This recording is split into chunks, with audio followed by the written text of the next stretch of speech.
I am unashamed. What about you? I found it a little bit interesting after looking at Luke chapter 4 yesterday. We were talking about the temptation of Jesus and the Satan making all these claims, which was in redneck language, which was a bunch of bull. Lies. It was all lies. What is that in the Greek? I think, is that the bunch of bull? But over in 2 Corinthians chapter 11, the heading in my Bible says Paul and false apostles. In other words, verse 11, verse 4, if someone comes to you and preaches a Jesus other than the Jesus we preached, or if you receive a different spirit, just kind of keep that back in your mind, a different spirit from the one received, which is the true Spirit of God, or a different gospel. He's pretty well right in our wheelhouse. We preach Jesus, him crucified and raised from the dead, and Jesus of Galilee, Jesus the one who has all authority in heaven and on earth, he said. Therefore, go make disciples of all nations, baptize them. So you get to reading that. They changed to a different gospel, 2 Corinthians chapter 11, but I do not think I am the least inferior to those super apostles. I may not be a trained speaker, which it made me feel good, but I do have knowledge, so he's not an idiot. But the Apostle Paul said he wasn't a great mic man, there wasn't any mics, but he wasn't one of these filling in the gaps, I know it all, biblically. Yep. We have made this perfectly clear to you in every way. And then he speaks of, was it a sin for loving them and all that? But he gets down to the bottom. So this is the question of the day based on yesterday's podcast. You run upon people, such men are false apostles. 2 Corinthians 11, verse 13, false apostles.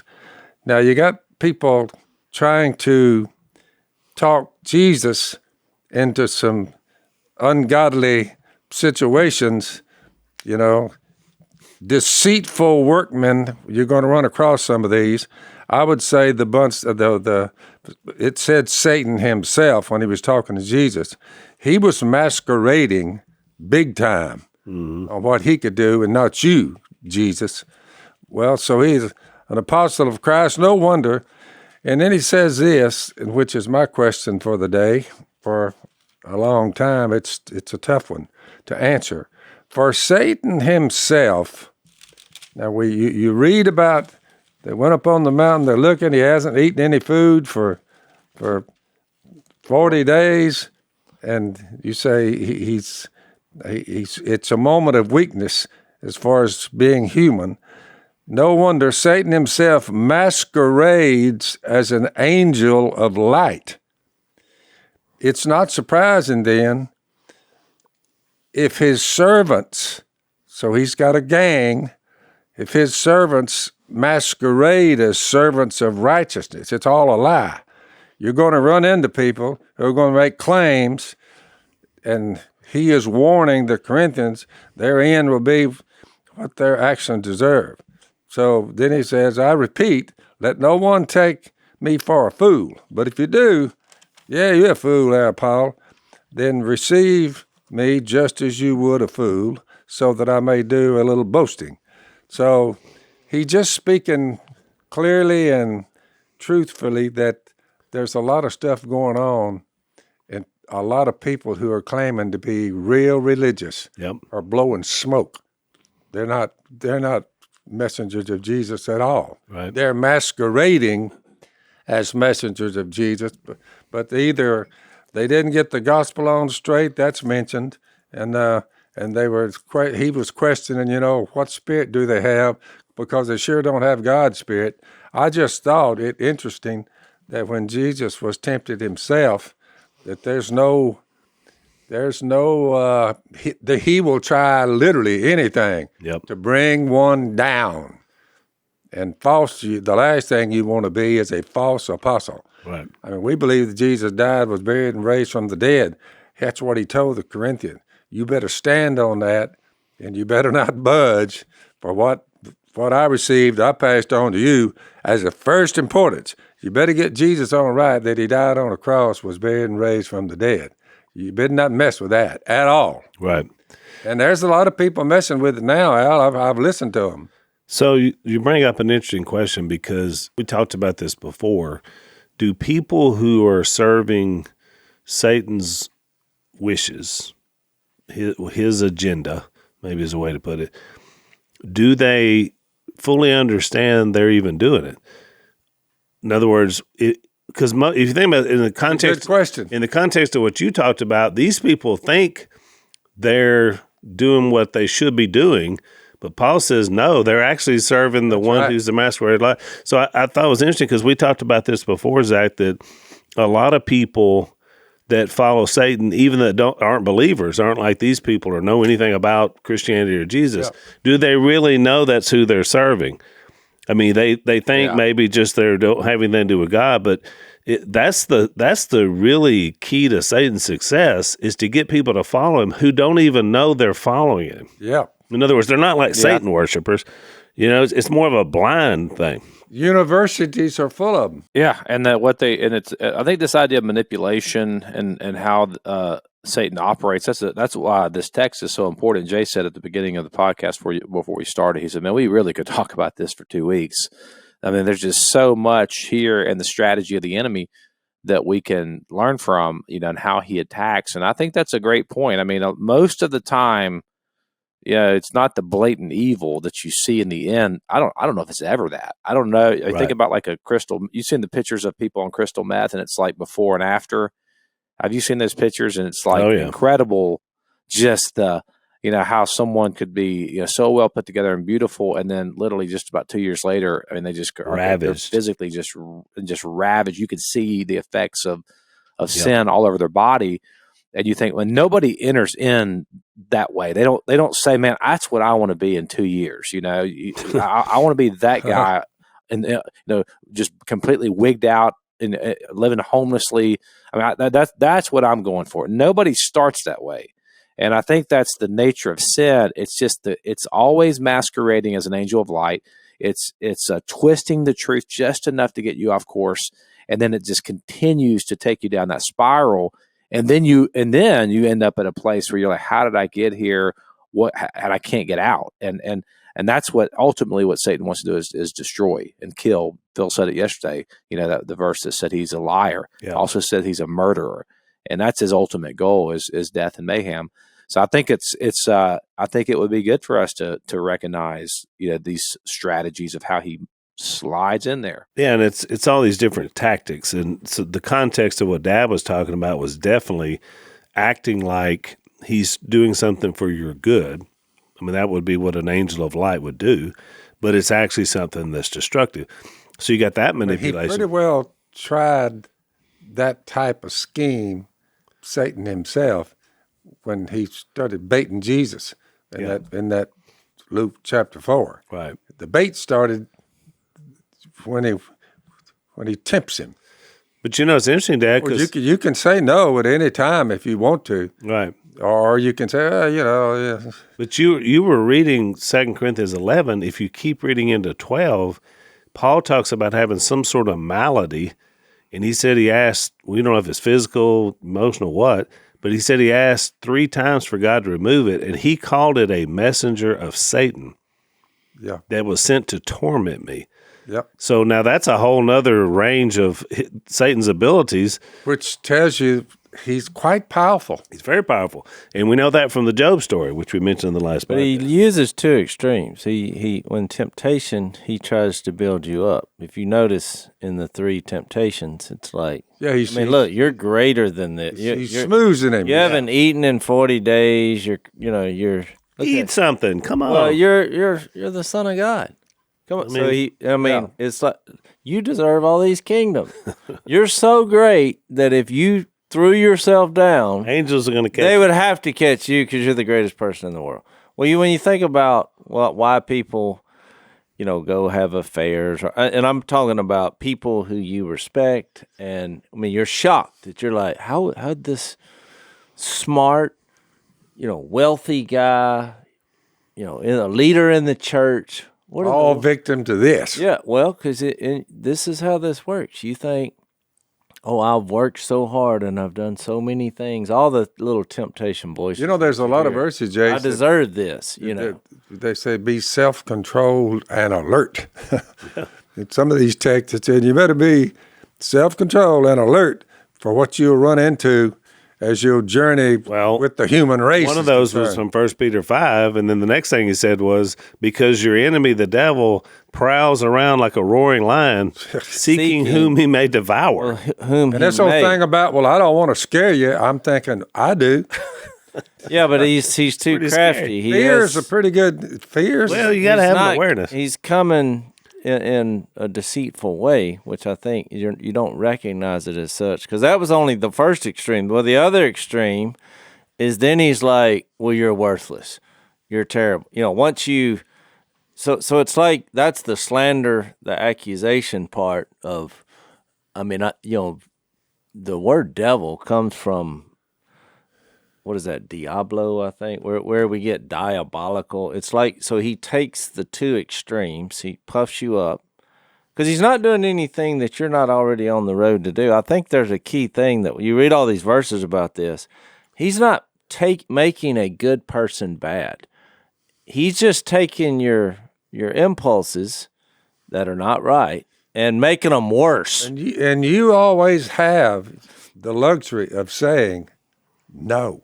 Yeah, that's what I mean. Because you have other passages that say each one is tempted when by his own evil desire. Yeah. So, and what I was going to say is I think people, C.S. Lewis said this somewhere, but he's like, the problem we have with the evil one is we take two extremes on it. And he meant two as in two and two as in two, TWO and TOO, which is we either think in superstition where the devil does everything. He's everywhere at all. And I've heard people close to me say, I was late.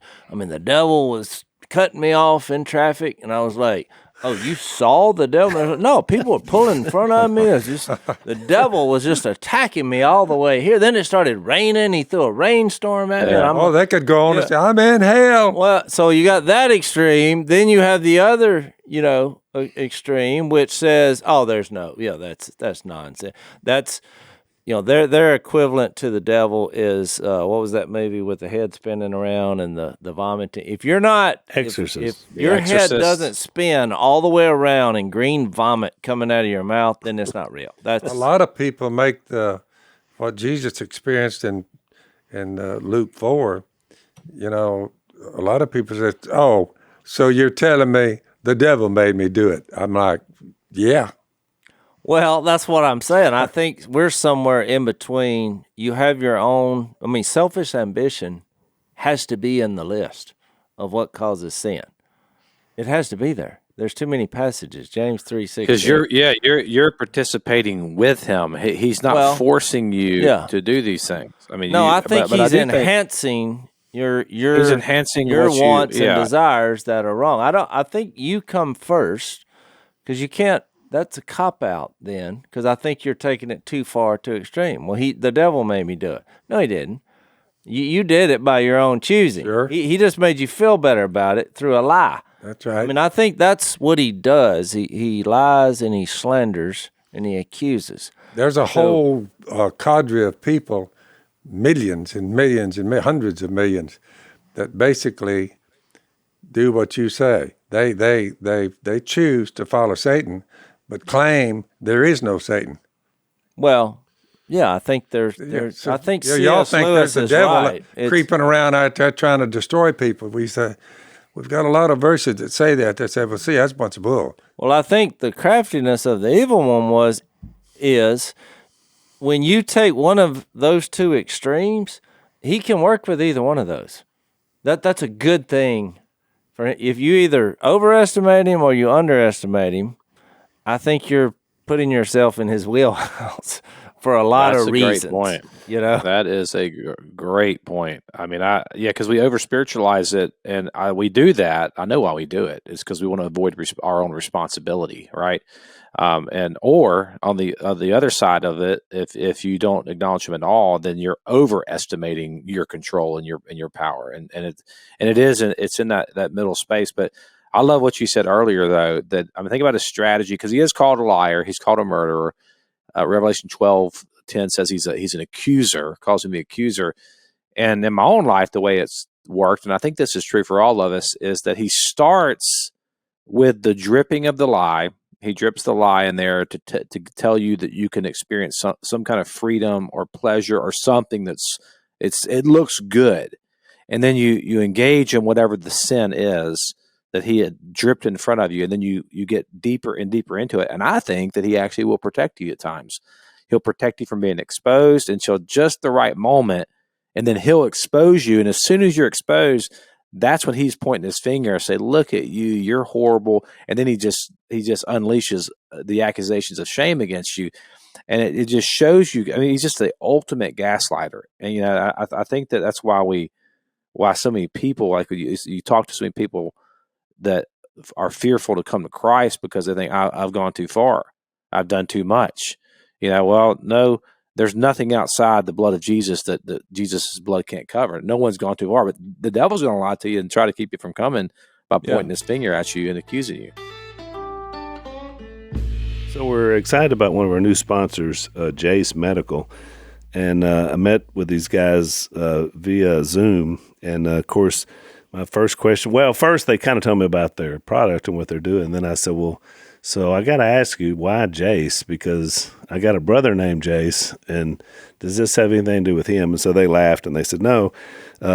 This doctor, Sean, said that the Old English word for Jase means healer. And so you got to remember, his name is Jason. Right.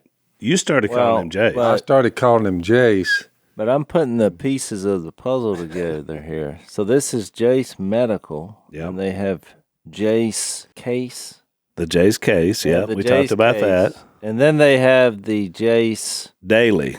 Right. And the guy has a dog named Chase. And he has a dog named Jase. That's exactly. And he advertises on shows that have a guy named Jase. Well, at least one show.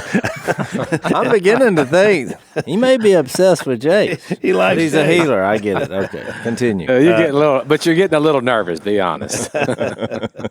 So Jase brought it up. We talked before about Jase Case. This is about Jase Daily, and this is a 12-month emergency supply of your current daily prescription medication. So I have a couple of prescriptions that I take, and I can never get more than a couple of months. I think maybe 3 at the most by going through the normal pharmacy. So what they're offering is a way for you to be able to get that for a year. And you can see the implications if there's any kind of supply chain issues, which there have been before. Maybe you just want to have some stored up in case something happens to be prepared. Maybe you're going out of the country and going to be out for a while. So a lot of good reasons to check these guys up, to have this backup prescription supply. It's pretty simple. You just go online, and they're going to have an online form. There may be some cases where you have to get on a quick call with one of their board-certified physicians. If you do that, they've got it there. These guys are great. It's doctor-created, and it's doctor-recommended, and so it's really to help you be prepared. So we want you to check these guys out. Go online, fill out the form, then you get your Jase Daily prescription delivered right to your door for that peace of mind. Go to Jase Medical, Jase Medical.com. Enter the code Unashamed at checkout for a discount on your order. So it's Unashamed at JaseMedical.com.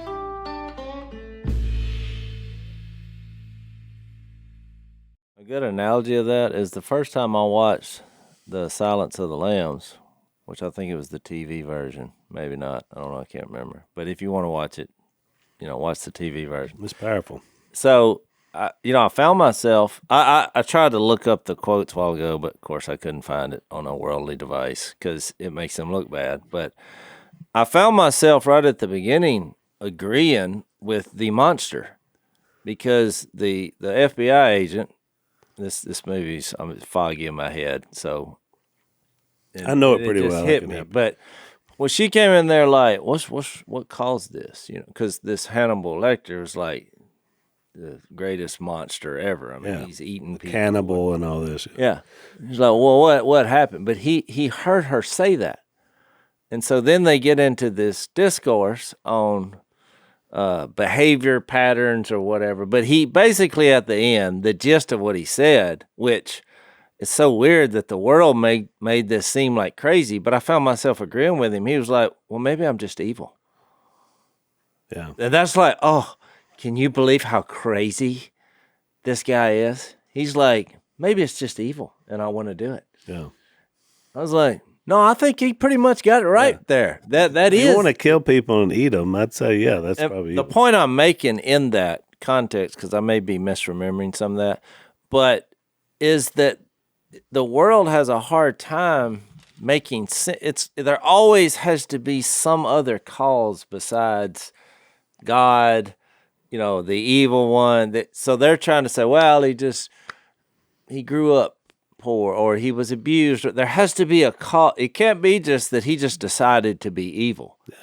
Yeah. Jesus. And when he said maybe that's what it is, that seemed crazy. Jesus is called the truth, and he said Satan is the father of lies.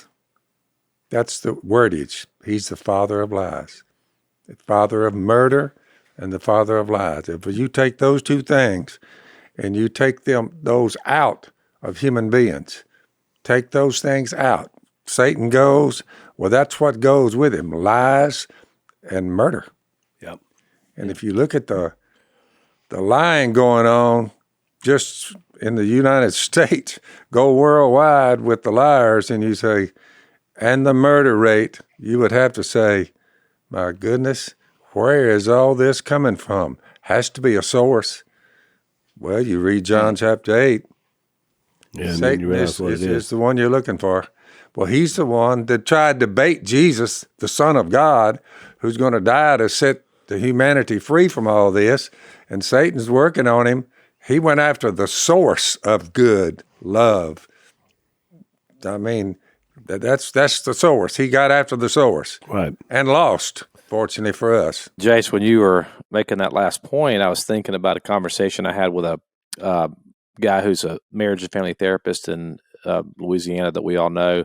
Very successful practice, one of the bigger practices in the area. Super sharp guy. And I remember we had lunch one time a few years ago, and he said, he just kind of out of the blue said this, but it stuck with me, and I think it drives home to the point you were making. He said, everybody that comes into my practice, he said, they all want the same thing. And he was a really good therapist. He said, they all want the same thing. He said, you know what they want? And I was like, no, what do they want? He said, they all want to know that one reason why they are the way they are. Like what is the one thing that caused them to be in the issue, that have the issues that they have, or whatever the issue they were coming to him for. And I don't know why I just said, because I was preaching at the time at a university church, and so I'm just thinking scripture, and I said sin. That was my answer. He said no. Although that's true, he said I have to come up with something outside of the patient, because they could never accept that. And I know there's like causes for things like, I'm a big believer in therapy, and I think that there are issues. People have a lot of issues and things that happen, and abuses and whatnot. But when we talk about like our own, a lot of times our own inner turmoil the only thing we can control is our response. And I love the therapies like the ones that, like the emotionally focused therapy that focuses more on like, let's get down to the root of you and finding out who you are, and then finding affirmation there. But to me, I think that's true. We look for something outside of ourselves because it's too painful to look inside of ourselves and say, maybe my issue's here. And I'm not saying everything in our life. I'm not saying that, but there are a lot of things in our lives that are caused by us that we don't want to, we just don't want to see it. It's too painful to admit. It's too painful to say, yeah, I'm a sinner. I messed up here. I'm not following God's will here. And there's, Satan can help drag that along. But I mean, if we're going to find real healing, we're going to have to get to that place where at least our own life, we say, I'm a sinner. I mean, that's the precursor to understanding the gospel, is understanding you are a sinner. And then we can receive the grace of God that he offers freely once we admit and see our own sin. Then that points us to the cross, because it's only when we see our desperation that we see the need for the death of Jesus and his sanctifying and justifying blood. Well, it is interesting because Jase made the point. I looked it up, Jase, the Old English word, which comes from Latin, but also Greek, diablos, you're right. But the old meaning, it kind of comes from the ancient idea, which is quite a bit different now than how people view Satan. Accuser and slanderer. Yeah. That was the original. You go back, that's when you read about him here, that's what his name meant. And but through the years, we've softened that to the point you said, because now I was looking under the English, and of course one says, the devil, meaning, us evil spirit. But then others are like, a mischievous, clever, self-willed person, that cunning old devil. So you see how they begin to lighten that up. Or it's a bad situation. You're going to have a devil of a time dealing with it. But you see how the word has broken down through time? Well, it became almost comedic. Yeah. Yeah. Because people just, they don't want to believe that. But I'm saying Christians are contributing to that by saying all this, well, the devil made me do it. Do you realize if you say that, the only way you're going to escape whatever said issue is that the devil made you do is to convince the devil to change his mind. If you're putting all the blame on him, well, how are you ever going to get out of it? Yeah. You're going to have a go consultation with him and get him to change courses? Well, everybody's like, well, that's ridiculous. Well, quit being ridiculous and taking it to an extreme. Right. That's why I feel like I want to read this James 1. I mentioned it the last podcast, but this is pretty clear in James 1:13. Hang on before you read that. Let's take another break. So Stone informed me that, he's always got project ideas for our hunting property out here. And somewhere within the vicinity of, pretty close to where we are right now, he's going to build us a gun range, which I thought was a pretty good idea to be able to, because I need some work on pistol shooting. I'm not very, I'm not a great shot with a shotgun, but I'm even less proficient with a handgun. And so I need to work on that just in case I need that. And so he's going to build us a gun range, which I thought was a pretty good idea. That's a good idea if you're not good with a pistol or a shotgun. Exactly. So I'm excited about that. And what that means is that one of our sponsors, Barrel Buddy, I'm going to have even more need for their product, which is to make sure that my guns are clean, especially my pistols. And so this is their product, if those of you that are watching.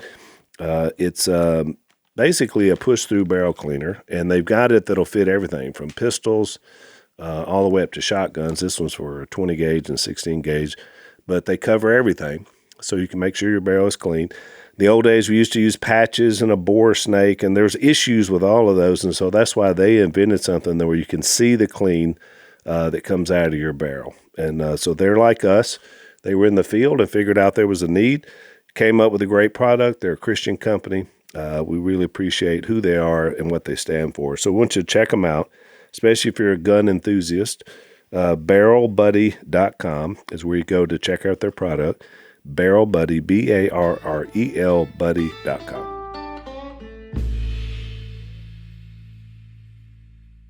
We're talking about temptation. James said, when tempted, no one should say, God is tempting me.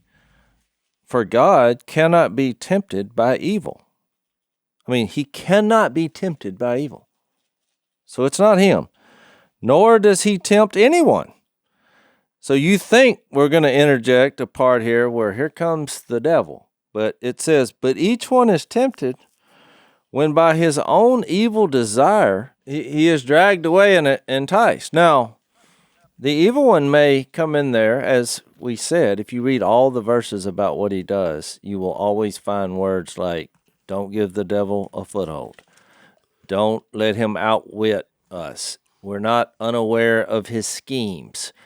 Even Ephesians 6, when it talks about spiritual warfare, it's like our struggle is not against flesh and blood, but against the spiritual forces of evil. That's why I think when Jesus, I think it was a spiritual thing. The same evil one, he housed a snake So I think it was in the spirit, and it works in your thoughts.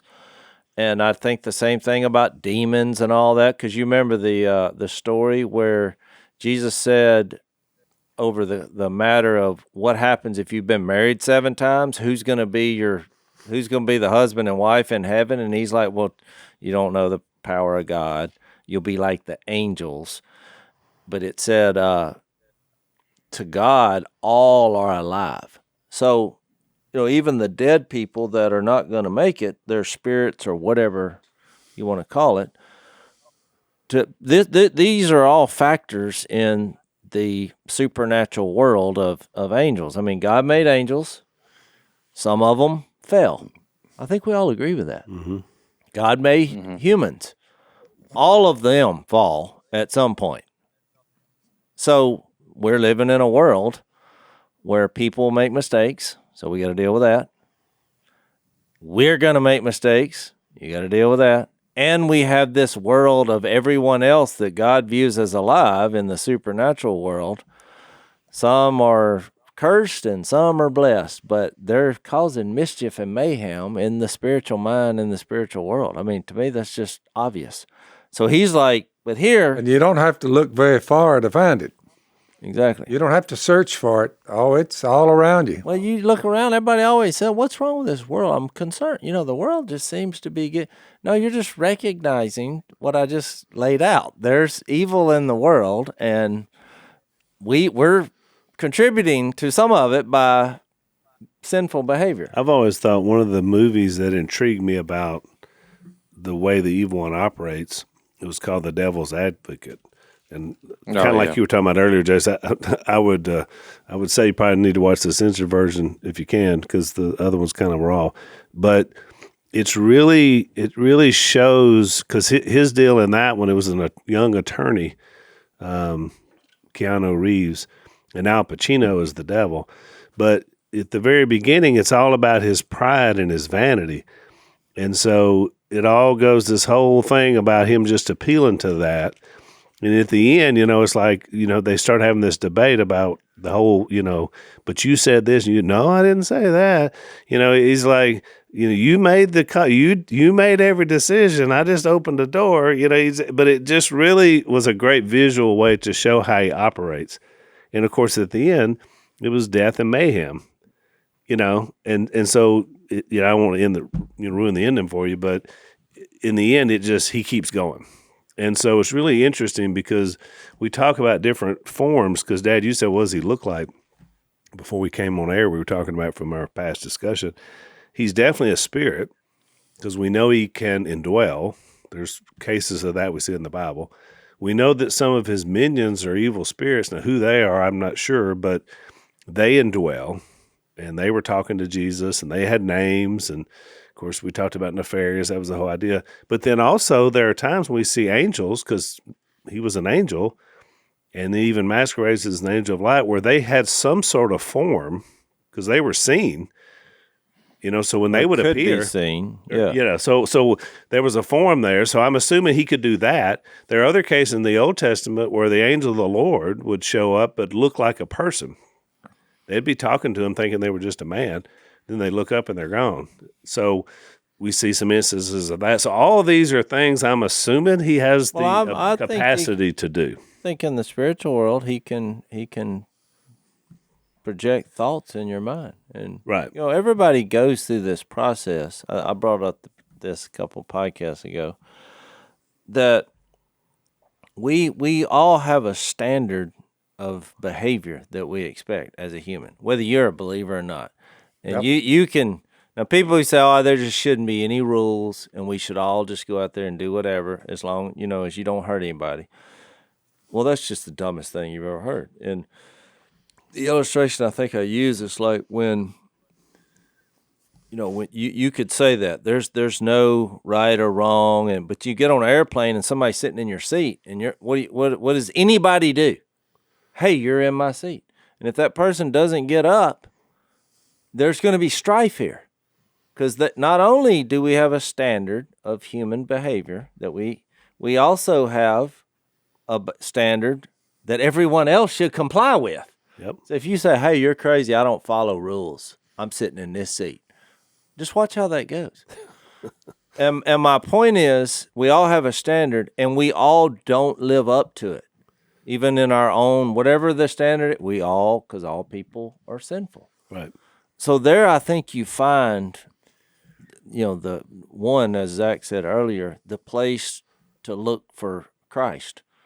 Because you realize in that moment, something is pressing on you from an outside agency to give you that standard, because we all have it. It's really an evidence of God. Yeah. This tug of war over what I ought to do. That's really what separates humans from every other thing on the planet. Dad used to use the illustration when he talked about this in his speeches.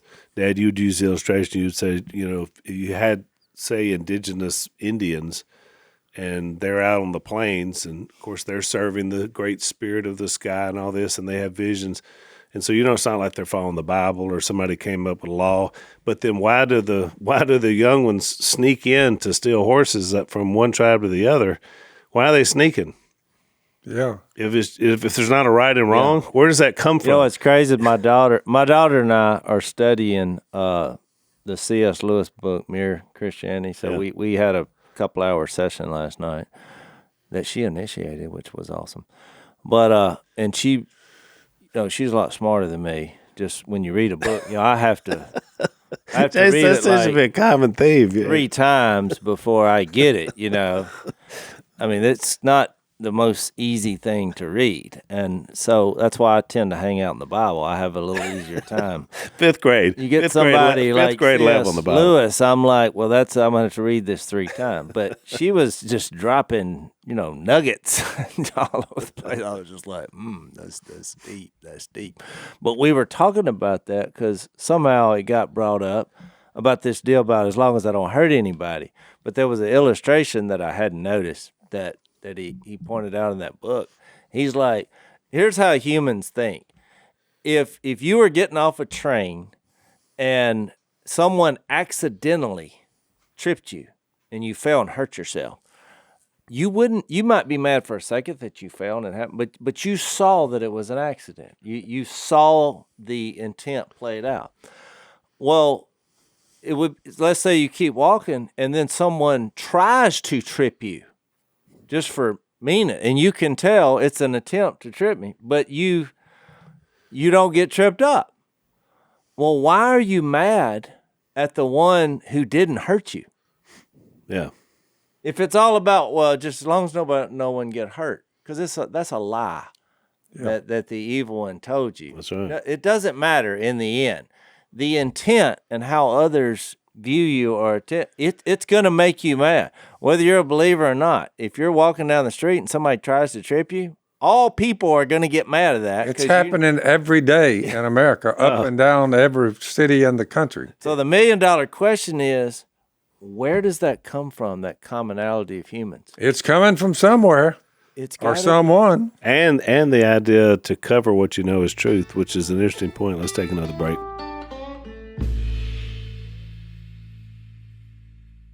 Because I was thinking about their situation recently with this. There was a guy in the subway in New York, and he was harassing people, and he had a long, issue with this. And these people restrained him, in particular, like a Marine did. But then there were other people there, and you watch it. It seems pretty clear that everybody there was saying, we've got to get this guy's a threat to everybody. But there's a whole narrative that goes out about it, that he was just a guy who was acting like Michael Jackson. These people, random strangers, decided to attack him and kill him.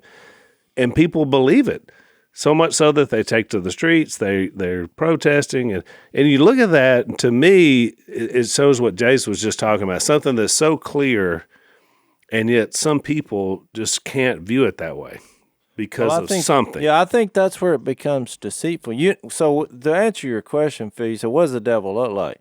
To me, it looks like when I have these thoughts of rationalization or think, well, I got all these other things right. I mean, I deserve this or that. These are the beginnings of going down a path that's going to be utterly destructive in your life. When you feel like you're high and mighty, or you've accomplished things to where you should have some me time or have a break or whatever, all these thoughts that's what leads to destructive behavior. It's a justification, rationalization. That may be something positive, or it may be how you respond to something that did happen to you, out of fear or neglect or abuse. So you're like, well, I mean, I messed up anyway. So I think on the other side, the slander or whatever, that the way these thoughts come to mind, like, well, I'm too far gone, or, God has to forgive me. I'm going to go do this because, God's a God of love, and I'm better than somebody else. Or, I'm just trying to think of these off the top of my head, but all these justifications are really lies that we tell ourselves so we get enough gumption to go out there and do something that we know is wrong. Yeah. So when it all starts, you pick any sin, and it's not necessarily what we did was bad. It was just we did it at the wrong time, the wrong way, and for the wrong reason. And so I was talking with my daughter about that last night. I was like, when you think about it, a lot of these things are not wrong. You think sex, as soon as you say it, you're like, oh, that's wrong. Well, of course it's not wrong. God invented it. Yeah. That's how we're populating the earth. Yeah. You and He made your us wife. for that being part of our purpose. Yeah. So I saw her looking at me because, I could tell. I don't think she had thought about it like that. I was like, so what happens? We have these little voices. We have these little conversations and these deceits and these lies and the justification, which I think is coming from the evil world. And we don't want to wait. We don't want to be patient. So we just do it. And then what happens? We know that it's wrong. We have a guilty conscience. It wasn't that it was a bad thing. It was just we didn't want to do it God's way and trust Him. So that's why you're going to see a lot of things, even in chapter 5, when Peter said, "Because you say so, we'll do it." There's just some things early on in your faith that you're having to trust God, even though it may not make sense to you because your mind has become twisted because you've lived a life for so long. It's interesting you mentioned that point, because right after that, he says one of my favorite things that Peter ever said. And he said a lot of good and bad things, but he said when he recognized the greatness of Jesus and the not greatness of Peter, he said, "Go away from me, Lord, I'm a sinful man." Well, yeah, we'll talk I hate about I jumped ahead because that is a strong. That is so strong. It's a and it's just the opposite of what you described. I thought your description was really good about Satan. Think about him as an accuser, telling you either way better than you think you are, or you're way worse. I like that. That's the extremes, and I think our temptation is to view the evil one as an extreme. Either it's something comedic, not to be taken seriously, or he's literally around every corner, everything that, and I'm not saying that to be funny. I know a lot of people that they'll say in one paragraph, the devil was just, you're like, how's your day going? Oh, the devil he's around every corner. He's lurking. I went over here and I'm thinking, are you sure that's the devil? Or is that just life? Maybe this went to a bad area. You see what I mean? It's like, I think both extremes are causing you to make very poor decisions. Which is, let's take our last break.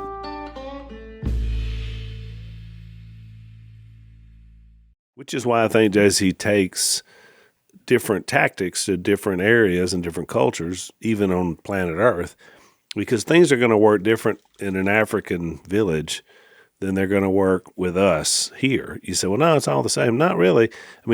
Satan has different tactics. Some people are much more willing to believe in him for who he is, and so he may be way more direct with them, because you're hearing much more about demon possession and those things. They're out of their mind, scared. Here, we're just, oh, no, mental illness. We start just attaching things that are non-spiritual. Well, right. Give them pills. That's right. And look, some people in some cases they need Jesus. I think that's part of it. People do have mental disorder. Sure. I think that's what I'm saying. If you just look at the way we used to view this, there may be a moral issue that you feel guilty about or anger. Okay, you made a poor choice and you're having trouble that may be I read something somewhere. It was like written 100 years ago. It was like the 4 anchors of depression. And it was like, morality and psychological, and it was, mental disorder. But the 4th one was like demon, which we would never have that in there, now. But 100 years ago, they were just looking at it like, in some cases, we don't really have an explanation, and so it just seems to be some kind of power, of evil. But I was looking at that as kind of being in supportive, because I think it's not an extreme view. It's a combination of a lot of things that can contribute to that. But the bottom line is, you say, well, how do we combat this? I think you recognize that the evil one first tried this with Jesus. He built him up and tried to tempt him. My theory, because I don't know this for a proven fact, but later on, the next time he tries, because this section ends and he was going to wait for a more opportune time, is when Jesus is all alone and all his disciples leave him. He's in the garden and he's praying, He's asked them to pray for him and be with him, and they all went to sleep. Yeah, is there any other way? And I think then it's like, look, these thoughts, you're all alone. Ain't nobody love you. Because I think the evil one wanted him dead. That's what he did. He's a murderer from the beginning. So he's like, yeah.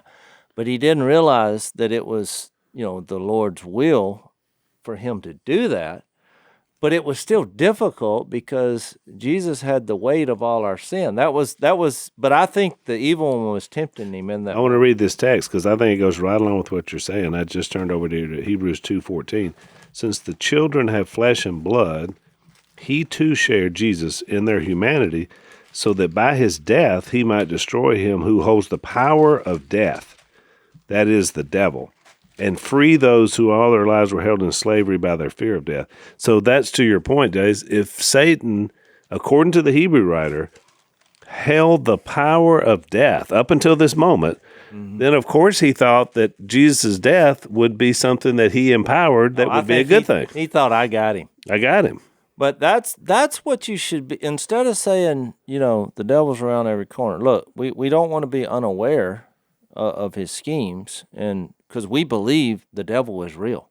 Yeah. I mean, that's clear to me in here. There's no doubt there's a supernatural power of evil out there that if you give it just a little crack in the door of your heart, who has a network of minions that assist. It will beat you down and chew you up and spit you out.